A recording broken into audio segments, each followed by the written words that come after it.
विघ्नहर्ता श्री गणेश, श्री गणेश, श्री गणेश।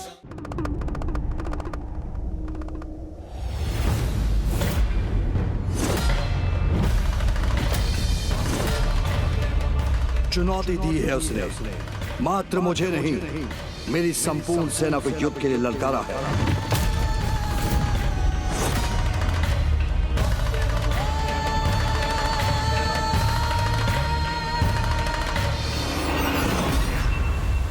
ये क्या कह दिया तुमने शंखचूड़? त्रिलोकाधिपति होकर भी ये कैसी मूर्खता कर दी तुमने?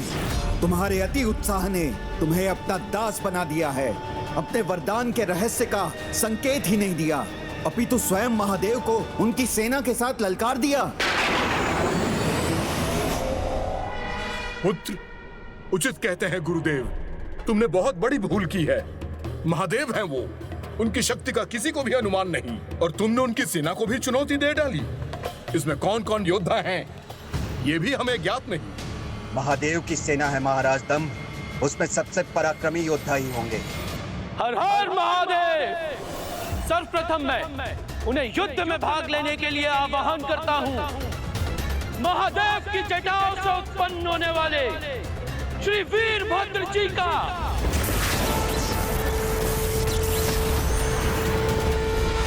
और माता भद्रकाली का,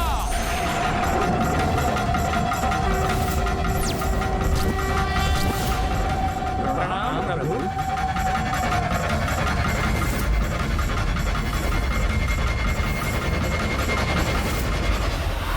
फिर प्रभु की अनुमति से महादेव की शक्ति माता महेश्वरी का आवाहन करता हूँ। ओम उत्पत्ति हेम रुचिराम रविचंद्र वहिन नेत्रां धनुश्चर्यतांडकुशपाशकुंडं रम्यैर्भुजैश्वदधति। प्रणाम माता। शक्तिरूपा कामेश्वरी हृदि भजामि कृतेन्दुलेखा।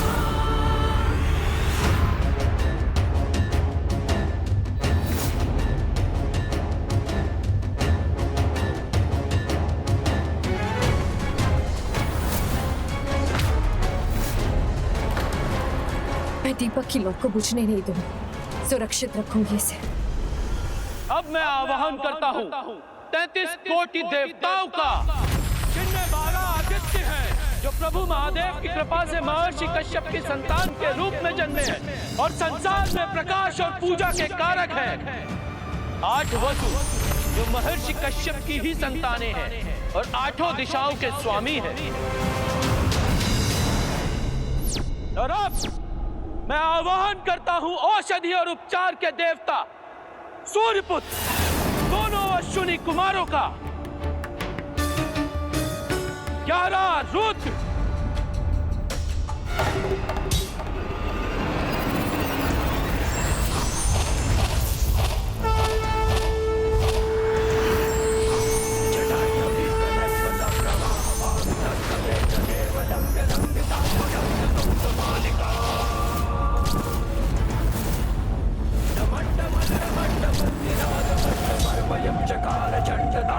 प्रणाम प्रभु।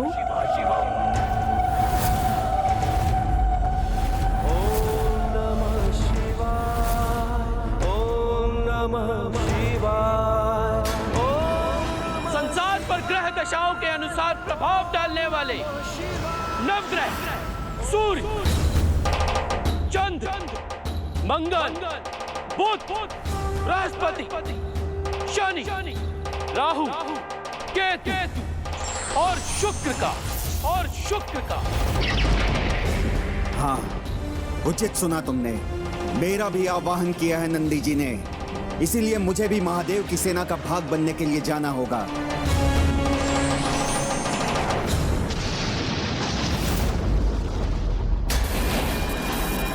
प्रणाम महादेव। अब मैं आवाहन करता हूँ गणाधिपति प्रथम पूज्य विघ्नहर्ता श्री गणेश जी का, और देव सेनापति स्वामी कुमार कार्तिकेय का, और अंत में महादेव के प्रियगण शिवगण और भूत प्रेत भी सेना का भाग बने। हर हर महादेव, हर हर महादेव। ऐसी विशाल सेना की कल्पना तो नहीं की थी मैंने। पुत्र, महापराक्रमी, दिव्य, महावीर योद्धाओं से सज्जित इस सेना का सामना कैसे करोगे तुम? शंखचूड़ एक बार जो निर्णय ले लेता है उस पर स्थिर रहता है, परिणाम चाहे कुछ भी हो। पिताश्री, मैं संपूर्ण विश्वास और पूर्ण शक्ति के साथ युद्ध करूंगा। और वैसे भी ब्रह्मदेव से जो वरदान प्राप्त किया है मैंने, उस पर मुझे पूर्ण विश्वास है। सुरक्षित रहूंगा मैं।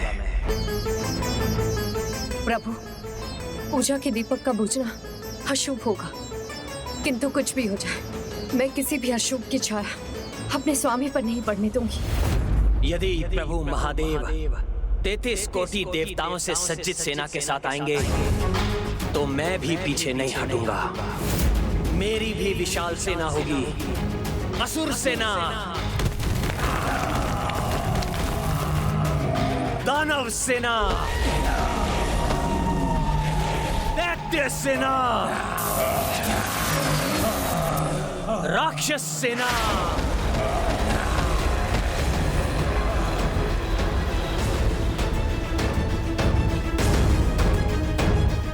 त्रिलोकपति के पिता का भयभीत होना शोभा नहीं देता। ये सब मैंने वरदान से प्राप्त किया है। पिताश्री, तनिक विचार कीजिए, जब संपूर्ण सेना हमारे साथ होगी तो किसी भी युद्ध में विजय मुझे ही प्राप्त होगी। हमारी सेना देखकर उनकी भी सेना कंपित हो उठेगी, और यदि ऐसा नहीं भी हुआ तो मेरे पास मेरा वरदान तो है ही, और मेरी अपनी शक्ति भी।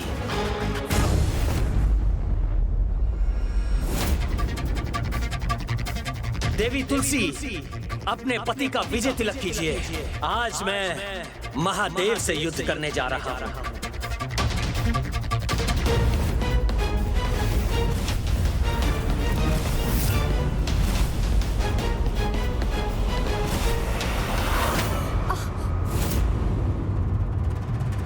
ये आपने क्या किया प्रिय?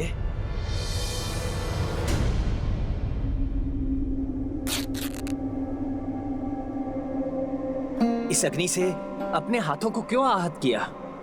ऐसा क्यों किया आपने? यही तो मेरा प्रश्न है स्वामी, ऐसा क्यों किया आपने? क्या ऐसा मैंने क्या किया प्रिय?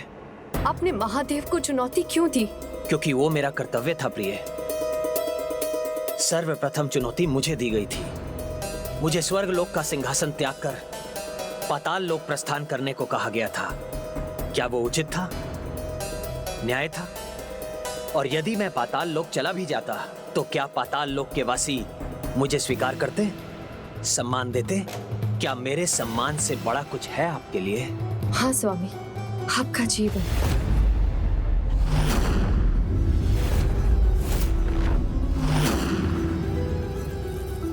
जो सर्वशक्तिशाली है, आपने उन प्रभु महादेव को ललकारा है स्वामी।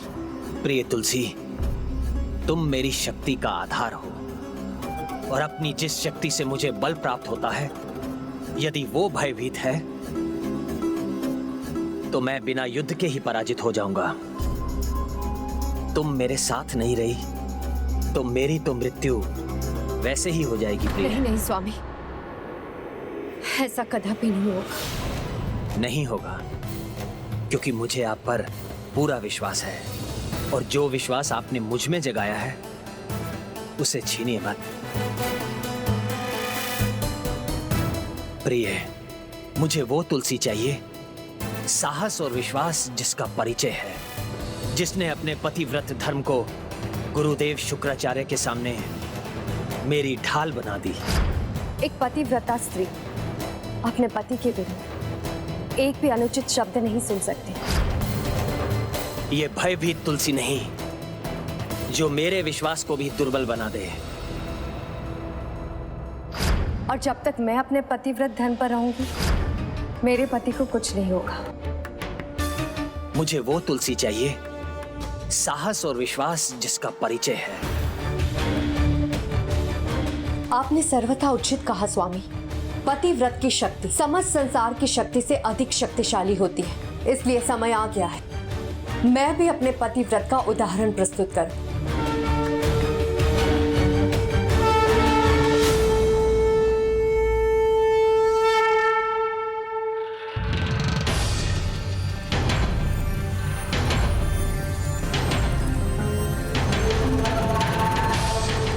प्रभु, गणेश स्वयं कृष्ण तत्व है, इसीलिए वो युद्ध कर किसी भी कृष्ण भक्त को हानि नहीं पहुंचाएगा।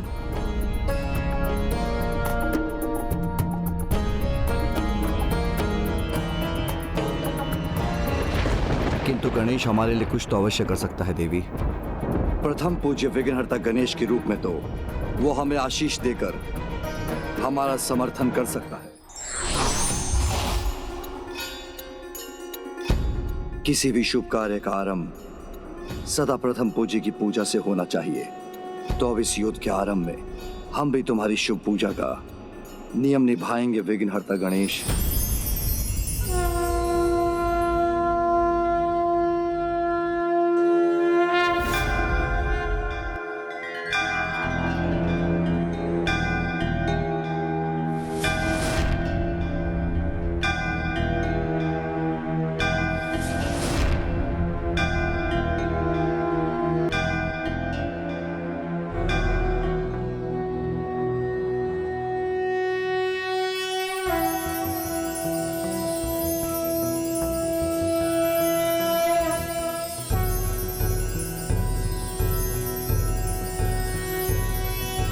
वक्रतुंड महाकाय सूर्यकोटि समप्रभ निर्विघ्नं कुरु मे देव सर्वकार्येषु सर्वदा।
आशीर्वाद तो सदा मेरे साथ है, इसलिए मुझे ज्ञात है जो भी होगा आपकी इच्छा के अनुसार होगा और वही होगा जो उचित होगा। यदि मेरी पतिव्रता में पवित्रता है तो ये बुझा हुआ दीपक स्वामी का विजय दीपक बनकर प्रज्वलित हो उठेगा।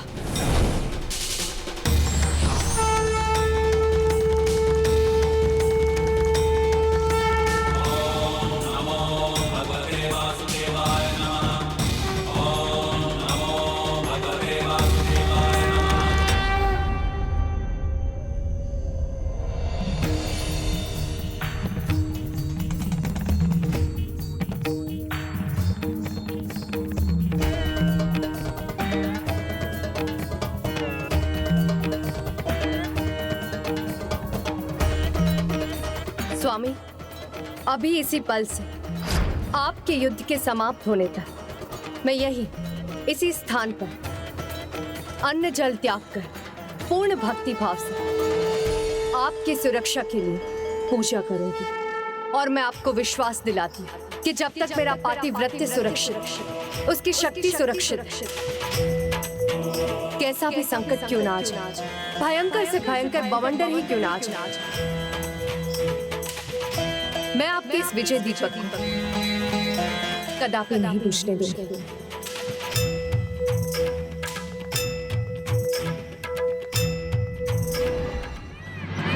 ये क्या हो रहा है प्रभु? एक और प्रथम पूज्य श्री गणेश जी का आशीष है और एक और पतिव्रता का प्रण। दोनों कैसे सफल हो सकते हैं? क्या हो रहा है प्रभु? देवश्री नारद, वही होगा जो देवी तुलसी ने कहा, अर्थात वही होगा जो सर्वथा उचित होगा।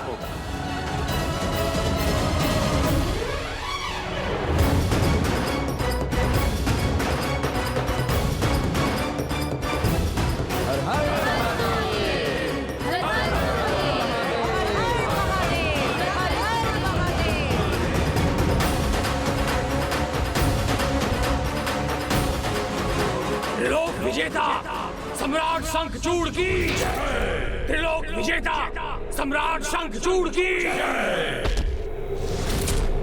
त्रिलोक विजेता सम्राट शंखचूड़ की।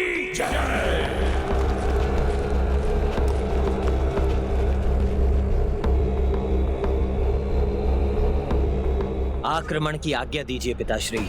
विजयी भव पुत्र।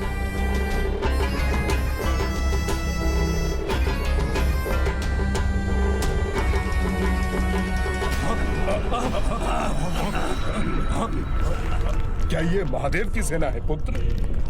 नहीं पिताश्री, महादेव ऐसे छिपकर नहीं आएंगे। वो तो सामने से आकर युद्ध करेंगे। ये अवश्य कोई और है।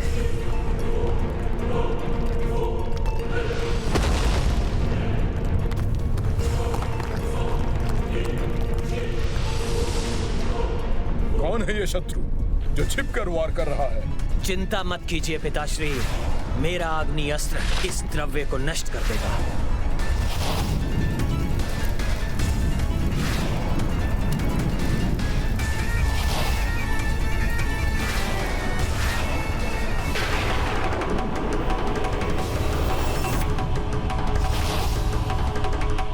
मेरा कृष्ण कवच इस वायु अस्त्र से मेरी रक्षा करेगा। अपनी सुरक्षा चाहते हो तो सामने आओ और अपना रहस्य उजागर करो। क्षमा कीजिए असुरराज, मैं कोई गुप्तचर नहीं हूँ। मैं भस्मासुर पुत्र दुर्सद हूँ। महादेव के विरुद्ध आपके इस युद्ध में आपका सहायक बन अपने पिता के वध का प्रतिशोध लेना चाहता हूँ।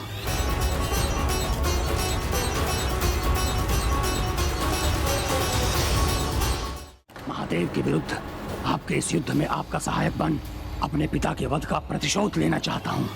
उचित है, किंतु जब मुझे तुम्हारी आवश्यकता होगी मैं तुम्हें तभी युद्ध का भागी बनाऊंगा। और जब तक वो समय नहीं आएगा तब तक तुम मेरे कवच में स्थित रहोगे। धन्यवाद असुर सम्राट।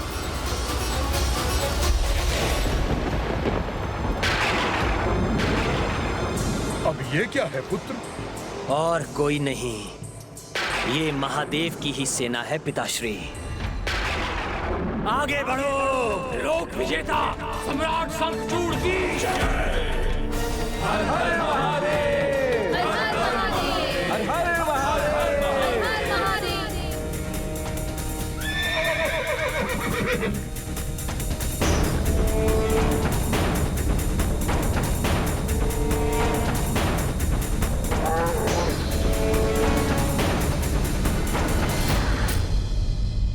प्रभु महादेव स्वयं मेरे सामने है, तो मुझ में भक्ति का संचार कैसे ना हो। अद्भुत है प्रभु, अद्भुत है उनका दिव्य स्वरूप। संसार सारम भुजगेंद्रहारम सदा वसंतम हृदयारविंदे भवम भवामी सहितम नमामि। पुत्र शंखचूड़, महादेव शत्रु बनकर अपनी सेना के साथ युद्ध करने आ रहे हैं, सावधान हो जाओ।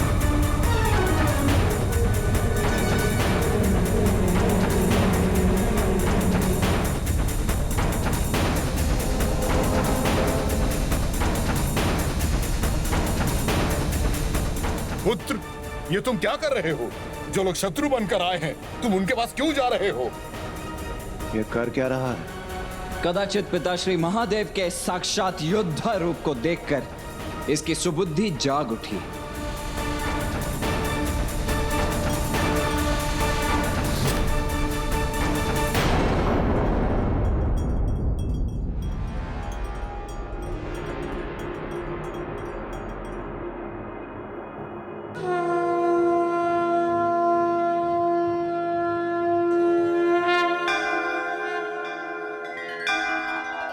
देखिए देवराज, इसने तो अपने घुटने ही टेक दिए।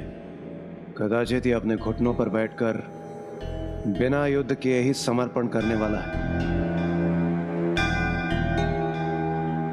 हे जगत पिता, हे शिव शंकर शंभु महादेव,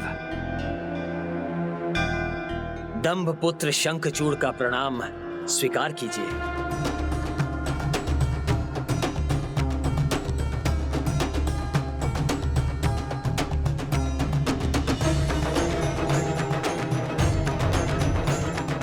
और आशीर्वाद दें कि मैं ये युद्ध अपने पूर्ण पराक्रम, शौर्य और कौशल के साथ करूं।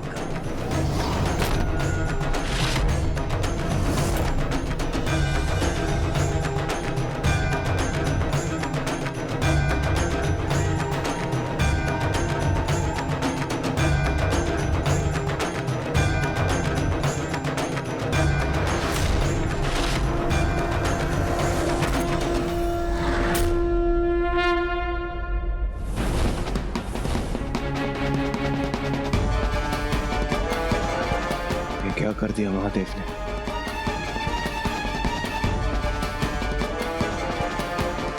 प्रभु, आपका आशीर्वाद भक्त शंखचूड़ को प्राप्त हुआ है, किंतु अब वही शंखचूड़ शत्रु के रूप में आपसे युद्ध करेगा।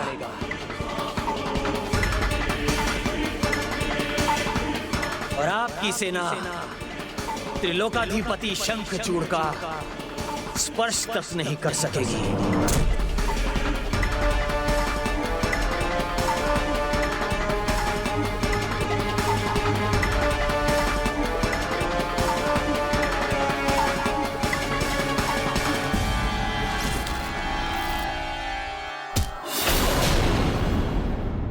पिताश्री, मुझे आदेश दीजिए, मैं अभी आक्रमण कर इस दुष्ट और इसके अहंकार दोनों का नाश कर देता हूं। नहीं पुत्र, सेनापति नहीं, अभी सेना के आगे बढ़ने का समय है। तुम सेनापति होने का कर्तव्य निभाओ, योजना बनाकर निर्देश दो। कहो, सर्वप्रथम किस सेनानायक को भेजना चाहते हो तुम?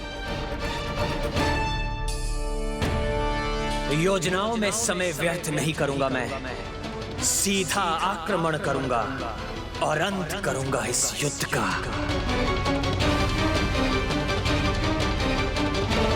आक्रमण!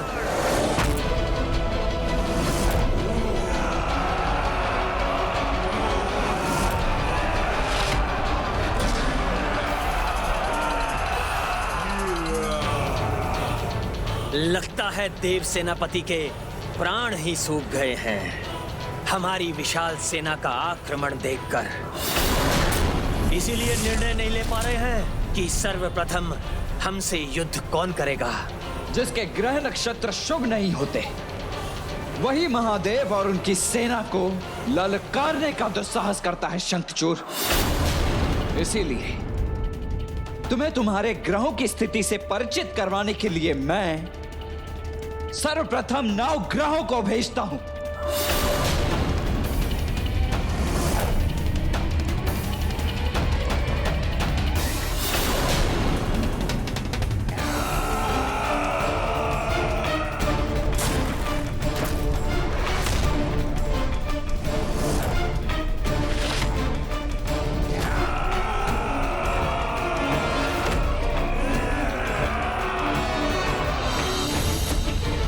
भयंकर असुर सेना से युद्ध करने ये सभी 9 ग्रह निशस्त्र क्यों खड़े हैं? क्योंकि 9 ग्रहों को अस्त्र शस्त्र की आवश्यकता नहीं भाभी माँ, उनकी तो कुदृष्टि ही पर्याप्त है।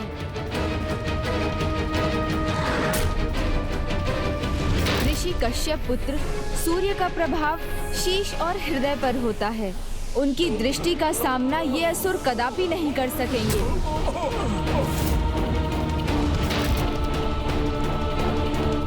महर्षि अत्रि पुत्र चंद्र अपनी दृष्टि से मस्तिष्क को प्रभावित करते हैं। बुद्धि में भ्रम उत्पन्न कर किसी का भी नाश कर सकते हैं।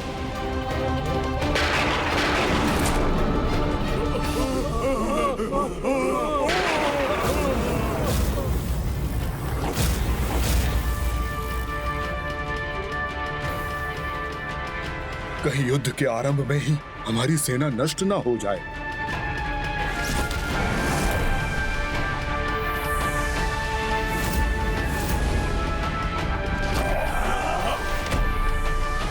धरती पुत्र मंगल के कुप्रभाव से पित्त दोष और रक्त दोष होता है।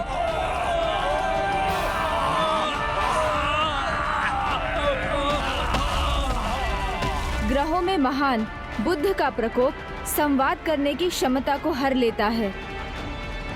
देवगुरु बृहस्पति के प्रभाव से शक्ति का क्षीण होना आरंभ होता है। सूर्य पुत्र शनि का प्रकोप शरीर में अस्थि पंजर को दुर्बल बनाता है। ओम नमो भगवते वासुदेवाय नमः। ओम नमो भगवते वासुदेवाय नमः। पुत्र, ये 9 ग्रह तो हमारी सेना को नष्ट कर रहे हैं। तुम कुछ कर क्यों नहीं रहे हो? शीघ्रता करो। राहु और केतु की अंधकारी कुदृष्टि अन्य ग्रहों का प्रकोप बढ़ा देती है। पुत्र, तुम इनका सामना करके इन्हें रोक क्यों नहीं रहे हो? वैसे अब 9 ग्रहों में गुरु शुक्राचार्य का आगे बढ़ना ही शेष है, पर वो तो हमारे गुरु हैं, अतः वो हमें हानि नहीं पहुंचाएंगे।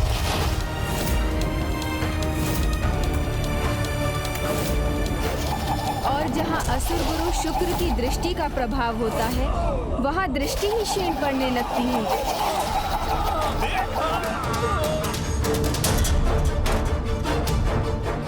हमारी संपूर्ण सेना का नाश हो रहा है और तुम देख रहे हो शत्रु अपना वार कर रहा है और हम कुछ भी नहीं कर रहे। चिंता मत कीजिए पिताश्री, इनका ये वार अभी रुकेगा जब सामना मुझसे होगा।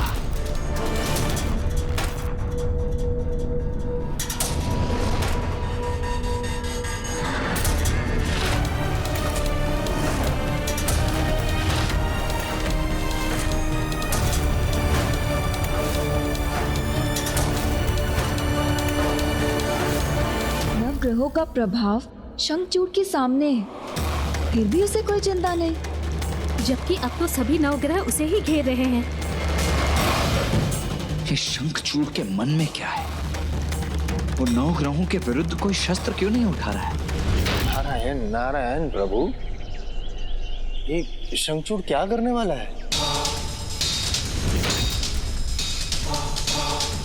और ऐसा शक्ति कवच है मेरे पास जिसने मुझे त्रिदेवों से भी सुरक्षित कर दिया है। शंखचूड़ का सबसे बड़ा अस्त्र उसका कवच है, जो उसकी रक्षा ही नहीं कर सकता अपितु शत्रुओं की जय को पराजय में परिवर्तित कर सकता है।